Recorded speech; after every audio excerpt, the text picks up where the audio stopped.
de la Corte Constitucional se permite informar a la opinión pública que en la sesión de sala plena llevada a cabo el día 28 de agosto de 2013 se adoptó la siguiente decisión. Comillas, declarar exequible el inciso cuarto del artículo primero del Acto Legislativo 01 de 2012, Marco Jurídico para la Paz.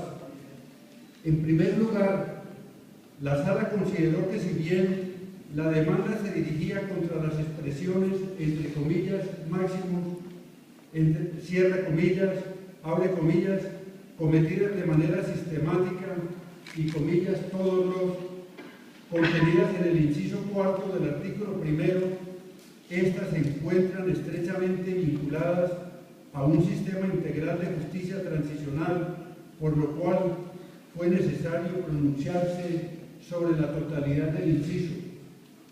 La Corte determinó que existe un pilar fundamental de la Constitución que consiste en el compromiso del Estado social y democrático de derecho de respetar, proteger y garantizar los derechos de la sociedad y de las víctimas. En virtud de este mandato, existe la obligación de, primero, prevenir su vulneración, 2, tutelarlos de manera efectiva, tercero, garantizar la reparación y la verdad, y cuarto, investigar, juzgar y, en su caso, sancionar las graves violaciones a los derechos humanos y al derecho internacional humanitario. Constató que la reforma introducida mediante el acto legislativo demandado partió de la base de que para lograr una paz estable y duradera es necesario adoptar medidas de justicia transicional. En ese sentido, dispuso, primero, la creación de criterios de selección y priorización que permitan centrar esfuerzos en la investigación penal de los máximos responsables de los delitos de lesa humanidad, genocidio y crímenes de guerra cometidos de manera sistemática. 2. La renuncia condicionada a la persecución judicial penal. Y 3. La suspensión condicional de la ejecución de la pena, la aplicación de penas alternativas, de sanciones extrajudiciales y de modalidades especiales de cumplimiento. La Corte debía determinar si los elementos de justicia transicional introducidos por el marco jurídico para la paz eran incompatibles con el pilar esencial que exige respetar, proteger y garantizar los derechos de la sociedad y de las víctimas, y verificar si el cambio implicaba una sustitución de la Constitución o de algunos de sus ejes fundamentales. Para llevar a cabo este análisis, la Sala Plena partió de reconocer la necesidad de efectuar una ponderación entre diferentes principios y valores como la paz y la reconciliación y los derechos de las víctimas a la verdad, a la justicia, a la reparación y a la garantía de no repetición. Consideró que para alcanzar una paz estable y duradera es legítimo adoptar medidas de justicia transicional como los mecanismos de selección y priorización. La Corte estimó que a través de ellas es posible modificar la estrategia de juzgamiento caso por caso, tradicionalmente utilizada por la justicia ordinaria, y en su lugar acudir a un sistema que permite agrupar las graves violaciones de derechos en macroprocesos e imputarlas a sus máximos responsables. Esto, a su vez, permite cumplir de forma más eficiente con el deber de proteger los derechos de las víctimas del conflicto armado. La Sala examinó si la posibilidad de centrar esfuerzos en la investigación penal de los delitos de lesa humanidad, de genocidio y de crímenes de guerra cometidos de manera sistemática garantiza el cumplimiento de las obligaciones internacionales asumidas por Colombia. Concluyó que en virtud de los instrumentos de derechos humanos y del derecho internacional humanitario y los pronunciamientos de sus intérpretes, es legítimo que se dé una aplicación especial a las reglas de juzgamiento, siempre y cuando se asegure que como mínimo se enjuiciarán aquellos delitos. En cuanto a imputar los delitos solo a sus máximos responsables, la Corte Constitucional consideró que el Estado no renuncia a sus obligaciones por las siguientes razones. Primero, la concentración de la responsabilidad de los máximos responsables no implica que se dejen de investigar todos los delitos de lesa humanidad, genocidio y crímenes de guerra cometidos de manera sistemática, sino que permite que sean imputados solo a quienes cumplieron un rol esencial en su comisión. Y segundo, se contribuye eficazmente a desvertebrar macroestructuras de criminalidad y revelar patrones de violaciones masivas de derechos humanos, asegurando en últimas la no repetición. También analizó la renuncia condicionada a la persecución penal. Aclaró que la figura se encuentra limitada desde el propio acto legislativo, por cuanto no aplica para los máximos responsables de los delitos de lesa humanidad, genocidio y crímenes de guerra, cometidos de manera sistemática conforme con los estándares internacionales. Sumado a ello, precisó que la renuncia se revocará de no cumplirse con los requisitos contemplados por la norma.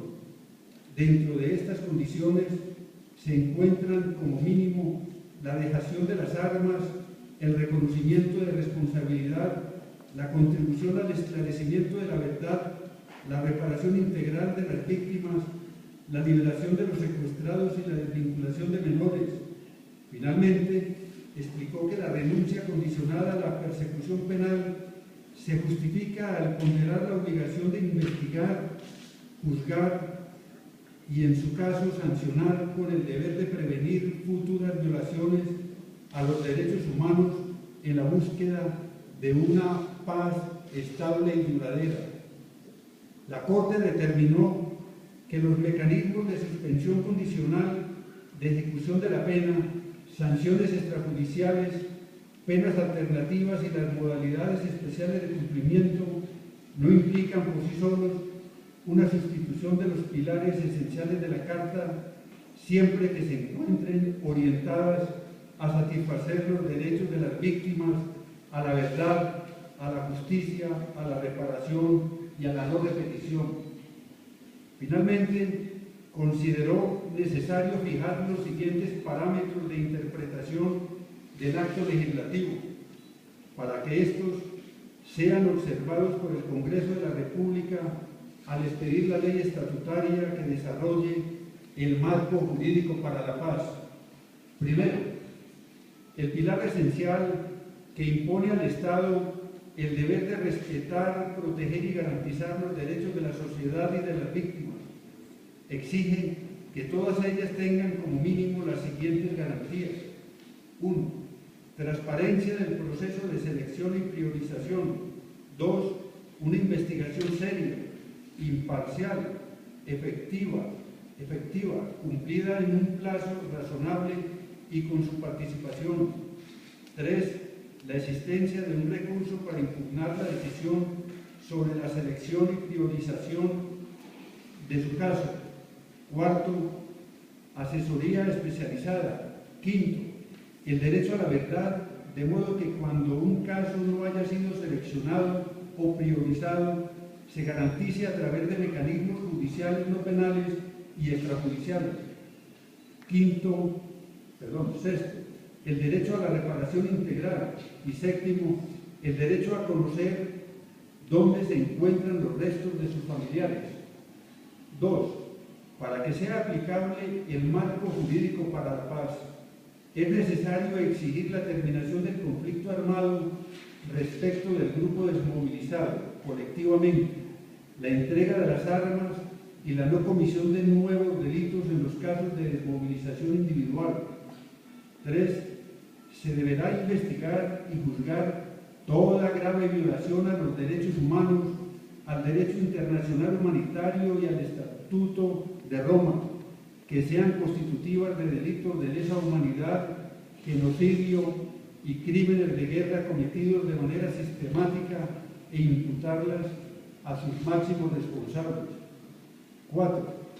Dada su gravedad y representatividad, deberá priorizarse la investigación y sanción de los siguientes delitos: ejecuciones extrajudiciales, tortura, desapariciones forzadas, violencia sexual contra la mujer en el conflicto armado, desplazamiento forzado y reclutamiento ilegal de menores, cuando sean calificados como delitos de lesa humanidad, genocidio o crímenes de guerra cometidos de manera sistemática. 5. El articulado de la ley estatutaria deberá ser respetuoso de los compromisos internacionales contemplados en los tratados que hacen parte del bloque de constitucionalidad en cuanto a la obligación de investigar, juzgar y, en su caso, sancionar las graves violaciones a los derechos humanos y al derecho internacional humanitario. 6. La ley estatutaria deberá determinar los criterios de selección y priorización. 7. Para que procedan los criterios de selección y priorización, el grupo armado deberá contribuir de manera real y efectiva al esclarecimiento de la verdad, la reparación de las víctimas, la liberación de los secuestrados y la desvinculación de todos los menores de edad. 8. Se debe garantizar la verdad y revelación de todos los hechos constitutivos de graves violaciones a los derechos humanos y al derecho internacional humanitario a través de mecanismos judiciales o extrajudiciales como la Comisión de la Verdad.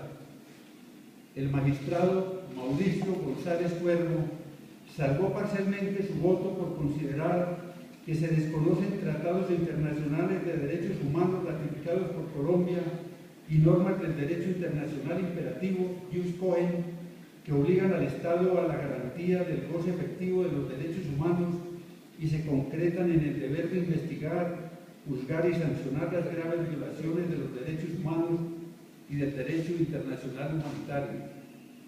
Igualmente, el magistrado Nilson Elías Pinilla salvó parcialmente el voto